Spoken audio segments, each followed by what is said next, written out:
राजधानी राजधानी हो।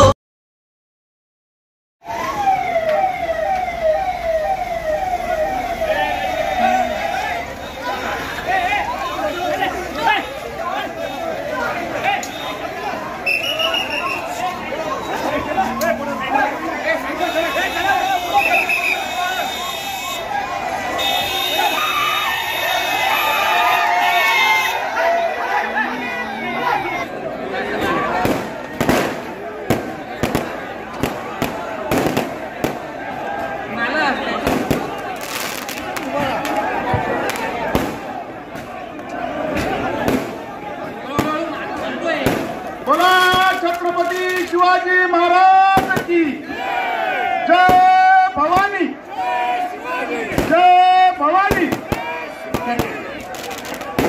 आदरणीय महाराज आगे बढ़ो। गणपती गजपती अश्वपती भूपती प्रजापती सुवर्ण रत्न श्रीपती अष्टवदान जागृत अष्टप्रधान यशस्वीत जय महाराष्ट्र। सगळी मागे ना सगळी मागे ना पुरंदर छत्रपती शिवाजी महाराज की जय महाराष्ट्र। ए बाबा हार बाजूला कर नको यार मला बोलू द्या। हार वरती करा आणि मागून जरा गर्दी थोडी कमी करा। खालती उतरे सगळे स्टेज पडेल। ऐकू येतोय? इथे गर्दी आहे इथेही आहे।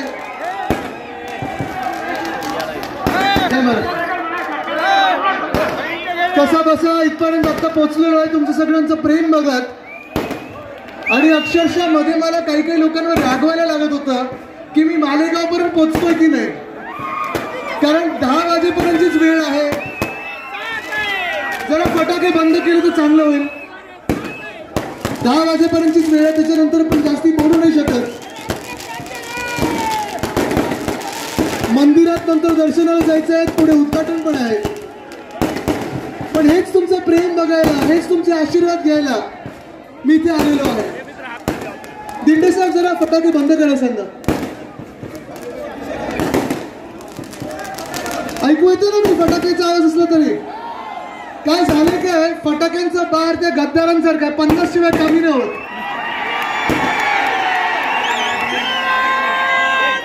येताना मला मागच्या वेळेचं दृश्य आठवतं। काही लोक आपल्यामध्ये होते, काही लोकांना आपण तेवढा मान सन्मान दिलेला, काही लोकांना आपण तेवढं प्रेम दिलेलं। गद्दार झाल्यानंतर त्यांचं काय झालं तुम्ही मला सांगा। किती किती किती काल या महाराष्ट्राचे तात्पुरते मुख्यमंत्री, लक्षात घ्या तात्पुरतं मी बोलतोय, कारण हे सरकार बेकायदेशीर आहे, बेईमानांचं आहे, गद्दारांचं सरकार आहे। कोसळणार म्हणजे कोसळणारच। ते बोलले आम्ही 50 थर लावले आणि हंडी फोडली। दरणे साहेब मी आज त्यांना सांगितलेलं आहे की तुम्ही 50 थर नाही 50 खोके लावले आणि 50 खोके लावून जी हंडी फोडली नक्की तुम्ही हंडी। मंत्रीपद मिळालं तुम्हाला, मुख्यमंत्री झालात। जे स्वप्न तुमचं होतं, तुमच्या मनात जे होतं, तुमच्या हृदयात जे होतं की उद्धव साहेब म्हणजे हिंदुराज सम्राट बाळासाहेब ठाकरे यांचा मुलगा, यांचा सुपुत्र, यांच्याकडून पद हिसकावून घ्यायचं आणि आपल्याकडे घ्यायचं, ही हंडी तुम्ही फोडलीत। पण मलाही तुम्ही एकट्याने खाल्लेली। तुमच्या बरोबर 40 जे गद्दार होते त्यांना काही मिळालं नाही। इकडचे आपले जे आमदार होते त्यांना मंत्रीपद दिलं। कुठचं खातं होतं त्यांच्याकडे? कुठचं होतं? कृषी खातं होतं। आता काय दिलंय? अरे बाबा फटाके बंद करा रे, नका लावू फटाके। काय चाललंय? फटाके नका लावू प्लीज। आता काय दिलं त्यांना? मला पण नाही आठवत, त्यांना पण नाही आठवत। 2 खाती इकडची तिकडची फाडून त्यांना दिलेली आहे। मला वाईट या गोष्टीचं वाटतं, ज्यांना मी आपलं समजलं, ज्यांना मी मित्र समजलो, ज्यांना स्वतःच्या जवळचं समजलं, त्यांनीच पाठीत खंजीर खुपसलं. जरा मागे शांत राहिलं तर बरोबर. मध्ये मी प्रचार केला, पदयात्रा केली, रोड शो केला. ज्यांच्या प्रचारासाठी मी आलेलो त्यानेच पाठीवर वार केले. वार करायचे असते, करायचेच होते ना. वार तर छातीवर आमच्या करायला पाहिजे होते. पाठीवर काय करून गेलात? पाठीवर कसं वार करून गेलात? पण ही जी वृत्ती आहे ही भयानक वृत्ती आहे. ही वृत्ती काही बरी नाही. या महाराष्ट्रात अनेक ठिकाणी मी बघितलंय लोकांनी पक्ष बदललेले आहेत, पक्ष बदललेले आहेत, विचारसरणी बदललेली आहे, विचारधारा बदललेली आहे. हे सगळं आपल्या महाराष्ट्रात होत असतं, देशात होत असतं. कारण ही लोकशाही आणि प्रत्येकाचा अधिकार असतो की जो विचार, जो पक्ष त्याला पटतो त्यांनी तिथे जावं. पण मी कधी असं घाणेरडं राजकारण आपल्या देशात आणि महाराष्ट्रात पाहिलं नाही. जे काही घाणेरडं राजकारण चाललंय आपल्या महाराष्ट्रात हे तुम्हाला पटणार आहे का? पटणार आहे? कसं राजकारण चाललंय? स्वतःला क्रांतिकारी बोलतायत, बंड केलं बोलतायत, उठाव केलं बोलतायत. बंड करायला, क्रांती करायला हिम्मत लागते, ताकद लागते. हे डरपोक लोक होते, ह्यांनी गद्दारी केली आहे आणि गद्दारीचा शिक्का माथेवर घेऊन सगळीकडे फिरणार आहेत. मी आज पण त्यांना सांगत आहे, तुम्हाला जिथे जायचं होतं तिथे जा तुम्ही, माझं काही म्हणणं नाहीये. तुम्हाला तिथे राहायचंय ना, आनंदात राहा, माझं काही म्हणणं नाहीये. तुमच्यावर काही दडपण असू शकतात, मला माहिती नाही, काही दडपण येत असतील कदाचित, माहित नाही. माहितीये का तुम्हाला काय आहे? काय काय माहिती तुम्हाला? दडपण काय असू शकतात, काही आमिष असू शकतात 50 कोटींसारखी. कबूल आहे, राहा तिथे, आनंदात राहा. पण थोडी जर हिंमत असेल आणि थोडी जर लाज उरली असेल ना, तर आमदारकीचा राजीनामा द्या आणि निवडणुकीला सामोरे या. आमदारकीचा राजीनामा द्या आणि निवडणुकीला सामोरे या. आज सकाळपासून मी फिरत आहे, पाचोऱ्यात होतो, नंतर धरणगावला आलो, त्याच्या आधी एरंडोलला होतो. सगळीकडे फिरत असताना हे असंच वातावरण दिसत आहे. अक्षरशः दिंडीचा मी तुम्हाला सांगतो, मला प्रत्येक ठिकाणी जायला 4 ते 5 तास उशीर होतोय. गावाच्या गाव रस्त्यावर येतात, माझं स्वागत करतात आणि मला सांगतात घरी जाऊन सांगा आम्ही उद्धव साहेबांसोबत आहोत. ही गद्दारी कोणाला पटलेली नाहीये. ही भूमी साधू संतांची आहे, मावळ्यांची आहे. या भूमीमध्ये निष्ठेचा जन्म होतो, प्रामाणिकपणेला इथे खरा दिला जातो, पण गद्दारीला कधी खपवून घेतलं जात नाही. पण आज मी हेच सांगत आहे सगळीकडे की हे जे 40 गद्दार आपल्यामध्ये होते, आपण केवढा मान सन्मान दिला त्यांना, दिला की नाही? उद्धव साहेबांनी त्यांना राजकीय ओळख दिली की नाही? तिकीट लढायला दिलं की नाही? तुम्ही सर्वांनी त्यांच्यासाठी मेहनत घेतली की नाही? प्रचार केला होता ना, मी पण केला होता, बरोबर की नाही? आलेलो मी सभेला, आठवतो की नाही? हे सगळं करून जिंकून आल्यानंतर त्यांना आपण डोक्यावर बसवलं, मंत्रीपद दिली, चांगली खाती दिली. आणि हे सगळं केल्यानंतर आमच्या घरी येऊन अन्नाची शपथ खाऊन सांगितलं आम्ही पक्ष सोडणार नाही. आणि तरी पक्ष सोडला तर सोडला. गद्दारी केली आणि आमच्या पाठीवर वार करून निघून गेले. ठीक आहे, पाठीवर वार काय, कुठेही वार झेलायला आम्ही तयार आहोत. पण ही वृत्ती तुम्ही समजून घ्या कशी आहे. या गद्दारांची वृत्ती समजून घ्या कशी आहे. जेव्हा आमचा वाईट काळ सुरू होता, परिवाराचा वाईट काळ सुरू होता, कुठे आम्ही बोलू शकत नव्हतो. कारण जर मुख्यमंत्र्यांचंच परिवार खचलं तर महाराष्ट्राचं काय होणार हे आम्ही विचार करून चाललेलो. जेव्हा उद्धव साहेबांना बरं नव्हतं, जेव्हा पक्षप्रमुखांना बरं नव्हतं, ज्या माणसाने तुम्हाला सगळं काही दिलं, राजकीय जन्म दिला, तुमचा सामाजिक ओळख दिली, तिकीट दिली, मंत्रीपद दिली, जे काही तुमची नाटकं होती ती पुरवून घेतली, हे सगळं केल्यानंतर जो माणूस आजारी असतो, जो माणूस तुमचं गुरुस्थानी तुम्ही मानता, सगळं काही दिल्यानंतर तुम्ही अशी त्याला वागणूक द्यावी की पाठीत खंजीर खुपसावं? तुम्हाला मान्य आहे? हे तुम्हाला वृत्ती मान्य आहे? जो माणूस, जे 40 गद्दार लोक पक्षप्रमुखांचे नाही झालेत, कुटुंब प्रमुखांचे नाही झालेत, आमचे कधी नाही झालेत, हे शिवसैनिकांचे कधी नाही झालेत, या महाराष्ट्राचे तरी काय होणार? तुम्ही विचार करा, होतील का तुमचे कधी? होतील? हा विचार आपणच करायला पाहिजे. आज या राज्यामध्ये चाललंय तरी काय? काल परवाकडे रायगडमध्ये एक बोट सापडली, 2-3 AK-47 बंदुका त्याच्यात होत्या.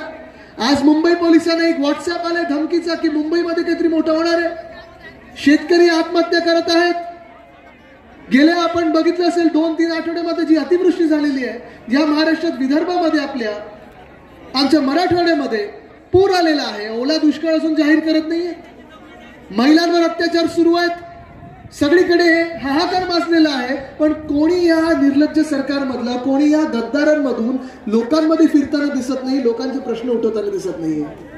कधीही ऐकलं नाही मी गेल्या 2 महिन्यात. मी नुसतं एवढं ऐकतं की आज हे मंत्रीपद मिळालं म्हणून अमुक नाराज झाले, तर ते नाही मिळालं म्हणून ते नाराज झाले. पण एक तुम्ही विचार करा, जे आज तात्पुरते मुख्यमंत्री झालेत, आता खरं तर महाराष्ट्रामध्ये खरा मुख्यमंत्री कोण हे कोणालाच माहिती नाहीये. एक सीएम आहे आणि एक सुपर सीएम आहे. कोणाचं तरी माईक खेचला जातो, चिठ्ठीवर लिहून जातं आणि आपले मुख्यमंत्री असेच जे हवेत विमान थांबवत आहेत, पण इथे लोकांच्या प्रश्नाला उत्तर देऊ शकत नाहीये. आणि ह्याच गोष्टीचा मला राग आलेला आहे की जे सरकार झालेलं आहे, बनलेलं आहे, कसं बसं बनवलेलं सरकार आहे, ते बेईमानांचं सरकार आहे, गद्दारांचं सरकार आहे, बेकायदेशीर आहे. जरी आज जनतेचे प्रश्न उचलत नसतील तरी थोड्या दिवसांमध्ये त्यांना जनतेला सामोरी जायला लागणार आहे. कारण मध्यवर्ती निवडणुका लागणार म्हणजे लागणारच, आणि तेव्हा आपली तयारी पाहिजे. होऊन जाऊ दे या महाराष्ट्रामध्ये 40 ते 40 सीटवर निवडणुका, आणि जनता जे ठरवेल ते आम्हाला मान्य असेल. मी आज जास्ती तुम्हाला काही जास्ती बोलणार नाही. मला परत एकदा यायचं मालेगावमध्ये नीट हार्ट टू हार्ट, हृदयापासून हृदयापर्यंत, माझ्या मनापासून तुमच्या मनापर्यंत जे काही माझ्या मनात आहे तुमच्याशी बोलायचंय. आज जास्ती वेळ नाहीये, मला वाटतं 2-3 मिनिटं राहिलेली आहेत. पण मी तुम्हाला एकच सांगतो, नाही ते जरी बेकायदेशीर असले, आपण बेकायदेशीर काम करायचं नाही, आपण प्रामाणिक राहायचं. मी आज तुम्हाला एवढंच विचारायला आलेलो आहे की ह्या महाराष्ट्रामध्ये शिवसेना तोडण्याचा कट चालू आहे, शिवसेनेत उभी फूट करण्याचा कट चालू आहे, ठाकरे परिवाराला एकटा पाडण्याचं काम चालू आहे, आम्हाला सगळ्यांना बाजूला करण्याचं काम चालू आहे. आज एक 32 वर्षाचा तरुण म्हणून मी तुम्हाला विचारतोय, तुमच्याकडे मागणी मागतोय की तुम्ही मला सांभाळून घेणार की नाही, एकटा पडू देणार नाही ना. पण हेच ताकद आणि हीच आशीर्वाद मला पुढे नेणार आहे. आपल्याला महाराष्ट्र पुढे न्यायचा आहे. आणि जर तुमचं प्रेम आणि आशीर्वाद माझ्या सोबत असेल तर दोन्ही हात वरती करून मला प्रेम आणि आशीर्वाद द्या. ह्याच जोरावर मी पुढे जाणार आहे आणि राजकारणात चांगले लोकांना स्थान निर्माण करून देणार आहे. धन्यवाद. जय हिंद, जय महाराष्ट्र, वंदे मातरम. यानंतर प्रेम माळी याचा या ठिकाणी सत्कार होणार आहे आणि तो शिवसेनेमध्ये प्रवेश करतोय. मी माननीय शिवसेना नेते आदित्यजी ठाकरे साहेबांना विनंती करतो.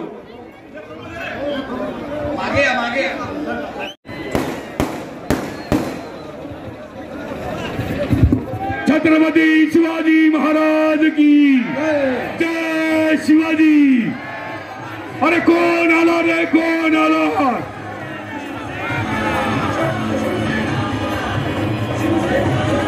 या ठिकाणी शिवसेना नेते, युवासेना प्रमुख आदित्य साहेब ठाकरे यांच्या स्वागतासाठी या ठिकाणी रामा मिस्त्री, प्रमोद शुक्ला, आसिफ हाजी, नथू जगताप, राजाराम जाधव, विष्णू पवार, अल्ताफ खान, गणेश धात्रक, संतोष बळी, संजय कटारिया, कैलास तिसगे, जितू देसले, संजय जाधव, मोहन तिसगे, प्रेम माळी, मनोज जगताप, अर्जुन माळी, महिला आघाडीच्या संगीता नवलखा, अनेक लोकांनी या ठिकाणी साहेबांचं स्वागत केलेलं आहे.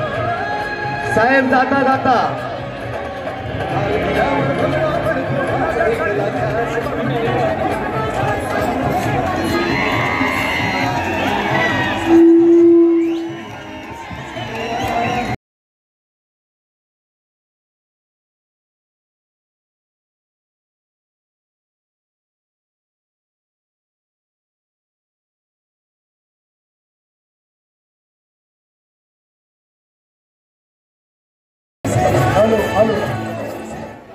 कृपया शासनाच्या नियमाप्रमाणे आता 10 वाजले म्हणजे आपण पोलिसांनी दिलेल्या सूचनेचं या ठिकाणी. साहेब, ज्या तळमळीने तुम्ही आम्हाला या ठिकाणी मार्गदर्शन केलं, या ठिकाणी फक्त एकच आठवतं, जितने तारे गगन में, जितने तारे गगन में, उतने दुश्मन क्यों ना हो, जितने तारे गगन में उतने दुश्मन क्यों ना हो, एक ठाकरे का साथ हो तो शिवसेने का बादला बाका हो। जय हिंद, जय महाराष्ट्र। हेलो।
मालेगांव मुस्तफ़ा भंगार बाज़ार डायमंड कारपेट होलसेल रेट में कारपेट दिया जाता है। हर किस्म का यहाँ पर कारपेट दिया जाता है। हमारा पता याद रखें, मालेगांव मुस्तफ़ा भंगार बाज़ार डायमंड कारपेट होलसेल रेट में दिया जाता है।